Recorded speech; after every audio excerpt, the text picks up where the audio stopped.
محمد كما صليت على إبراهيم محمد وعلى آل محمد كما باركت إبراهيم إنك حميد مجيد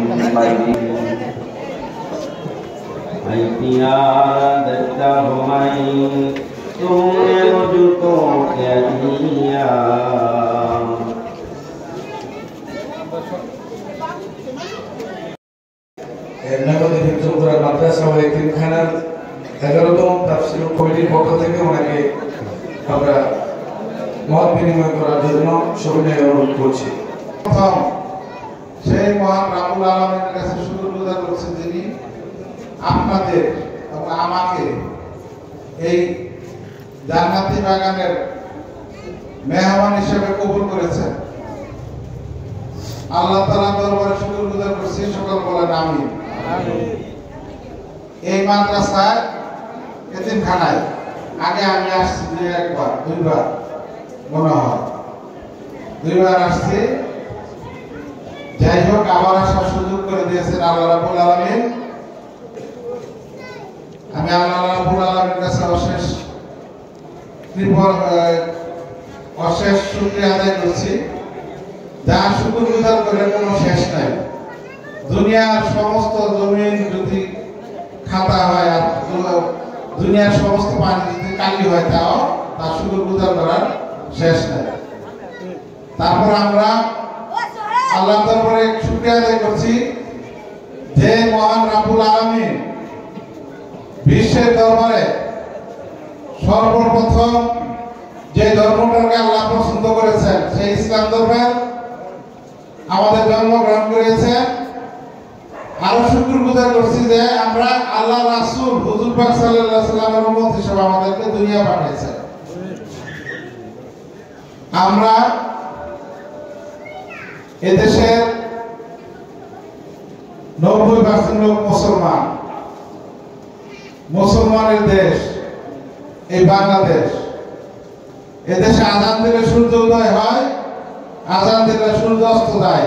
আমি পৃথিবীর অনেক দেশ দেখেছি, কিন্তু এই জিনিসটা দেখি নাই। হুজুর আমার বললেন কিন্তু যে আজান দিলে সূর্য উদয় হয়, আজান দিলে সূর্য অস্ত যায় নাই। অনেক দেশে আজানই হয় না। আজান দেওয়া কিসে? মুসলমান যারা তারা করে কি, যার তার মোবাইলে টাইম দিয়ে রাখে, তারা ঘরে নিরিবিলি পরে আজান দিতে দেয় না। এনে বিলো বেসে বাইরে ছিল গানে অনেক দেশে আছে। আবার আরেকটা জিনিস দেখেন, আল্লাহ রাব্বুল আলামিন আর বাংলা মিডিয়ামের ছাত্র, তারপরও হুজুরদের সাথে আমার একটু মহব্বতের কারণে আমি কিছু মাদ্রাসার সময় পেলে আলোচনা বসি। পূর্ব দিক থেকে সূর্য উদয় হয়, আজান শুরু হয়। আজান কিন্তু পৃথিবীতে বন্ধ হয় না, সত্য না হুজুর? আজান কিন্তু একেবারে হইতেই থাকে। সারা পৃথিবী বিশ্বের জমিনে আজান হচ্ছে, কিন্তু প্রকাশ করতে পারে না। অনেক দেশে প্রকাশে আজান দিতে পারে। বিদুর্মী নাসারাদার দেশে প্রকাশ করে আজান দিতে দেয় না। কিন্তু মোবাইলে আপনার যার এলাকা যার একটা ওয়ালের সেটের মতো আছে, যারা মুসলমান একে অপরে তারা মিলে একটি ওই আজানের দড়িটা তারাই শুনে। একটা ঘরের ভিতর বসে আজান দেয়, এটা সবাই শুনে। আমি লন্ডনেও দেখছি তাই। ওই আজানের শব্দ শুনে তারা আলাদা একটা জামাত করে। এখন বিভিন্ন গির্জা মসজিদ বানিয়ে ফেলেছে লন্ডনে। অনেক গির্জাতে তারা বিক্রি করে দিতেছে, মুসলমানরাই মসজিদ কিনতেছে, তাই প্রকাশ্যে আজান হয়। আবার অনেক দেশে হয় না। যাই হোক, আমরা বাংলাদেশের বাঙালি, আমাদের এই দেশের 90% লোক মুসলমান। এই দেশ আমাদেরকে রক্ষা করতে হবে। আপনারা জানেন 5ই আগস্ট আবু সাইদের মুগ্ধ সহ বিএনপি 422 জন নেতাকর্মী শহীদ হয়েছে। কিছুদিন আগে এই রেশ কাটতে না কাটতে আমাদের আরেক ভাই আবুল কাসেম তিনি শহীদ হয়েছেন। তাইলে এই প্রেতাত্মারা, আওয়ামী লীগের দোসর দ্বারা তারা এখন আমাদের মাঝে ঘাপটি মেরে আনাচে কানাচে রয়ে গেছে। আপনারা মুসলমান দ্বারা, আমরা যারা মুসলমান, আমরা সবাই সজাগ হইতে হইব। ইন্ডিয়ার অল্প কিছুদিনের মধ্যেই আমরা যদি এই 5 তারিখের মধ্যে শেখ হাসিনা সরকার বিদায় না করতে পারতাম, ইন্ডিয়ার একটা ভারতের একটা অঙ্গরাজ্য থাকতো আমাদের এই দেশ। এই দেশে গরু খাওয়া মুসলমান ছাড়া কোনো কিছু রাখতে না তারা।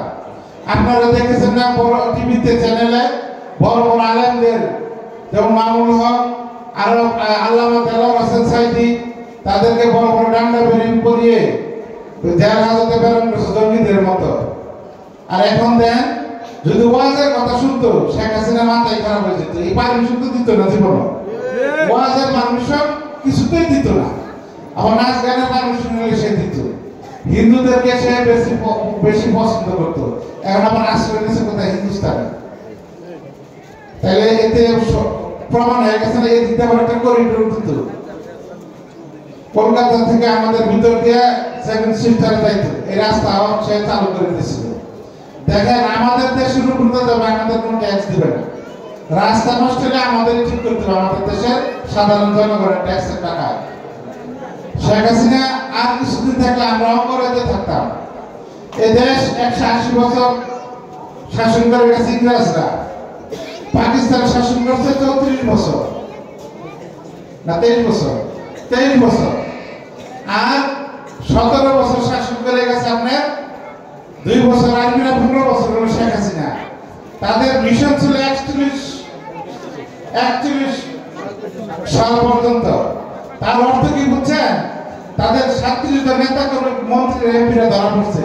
তাদের মাঝে মধ্যে অনেক সিন্ধু পাওয়া যায়, টাকা ভর্তি। তারা যদি জানতো এটাই তাদের শেষ মিশন, তাহলে টাকা একটা বাংলাদেশে থাকলো না, তারা নিয়ে যেত সাথে। কিন্তু তারা জানে নাই আল্লাহ রাব্বুল আলামিন তার গায়েবী ভাবে লানত না দিলে এই দেশ আর আমরা রক্ষা করতে পারতাম।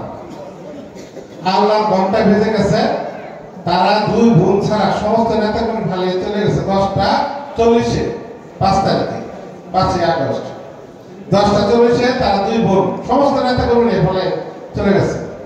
শেখ মুজিবুর যখন স্বাধীনতা ডাক দিয়া সমস্ত নেতাকর্মী পালিয়ে চলে গেছে ভুট্টোর সাথে, তারা 2 বোন আবার চলে গেছে আপনার ইন্ডিয়াতে হেলিকপ্টার দিয়ে, সকলে দেখছে। যাই হোক, আমরা তো মুসলমান, আমাদের সজাগ থাকতে হবে। আর যাতে হিন্দুস্তানরা আমাদের দেশ গ্রাস না করতে পারে। আমাদের দেশ একদম নিঃস্ব হয়ে গেছে, কোনো কিছু নাই। বড় বড় আলেমদেরকে মেরে ফেলছে। আয়না ঘর দেখছেন টেলিভিশনে বা ইউটিউবে চ্যানেলে, আয়না ঘরের মধ্যে কোনো ওযু পানি তো দূরের কথা, ইফতারের রোজা থাকলেও তাদেরকে কোনো পানি দেয় নাই। কিভাবে তাদের কষ্ট করে জায়গা করে রাখতো, কষ্টের সীমা নেই। বহু লোক আত্মহত্যা দিয়েছে নেতা কর্মীরা। আমাদের বিএনপির 10,000 নেতা কর্মীকে গুম করেছে। লক্ষ লক্ষ লোক আমাদের মামলা হামলা জড়িত, এখনো মামলা আমরা হাজিরা দিচ্ছি। যাক, আজকে ওয়াজ শুনবেন, ভালো বক্তা। আল্লাহ রাব্বুল আলামিন আমাদের সকলের ঘরে ঘরে যাতে নেক সন্তান দান করে, এবং সকলে যাতে মসজিদ এবং মাদ্রাসা সকল ছেলে মেয়েদের মসজিদ এবং মাদ্রাসা মুক্তি করে দিবেন। এটা গার্জিয়ানদের পক্ষে কথা। আর সকলে আমাদের শ্রেষ্ঠ ধর্ম ইসলাম, সেই ধর্মে যেহেতু আমরা জন্মগ্রহণ করেছি, এই ধর্মের আমরা যাতে কমপক্ষে সকলে মিলে 5 ওয়াক্ত যাতে নামাজ পড়তে পারি, সেই দোয়া করবেন। আর আমার জন্য একটা দোয়া করবেন, আমি যাতে চিরদিন যতদিন বেঁচে থাকি, আমার শরীরের সামর্থ্য থাকে, সব বেঁচে থাকি, যাতে মানুষের সেবা করতে পারি, ইসলামের সেবা করতে পারি, মানুষের পাশে দাঁড়াতে পারি। আর মরণের সময় যাতে কলমা নসিব করতে পারি, আখির নবী কালেমা যাতে আমাকে নিয়ে যেতে পারি। যারা আমাকে দাওয়াত দিয়েছেন, আমি সকলের প্রতি কৃতজ্ঞ আন্তরিকভাবে। আপনাদের যখন যে সময় যেভাবে আমাকে ডাকবেন, আমি আপনাদের সাথে থাকবো ইনশাআল্লাহ। আসসালামু আলাইকুম ওয়া রাহমাতুল্লাহি ওয়া বারাকাতুহু।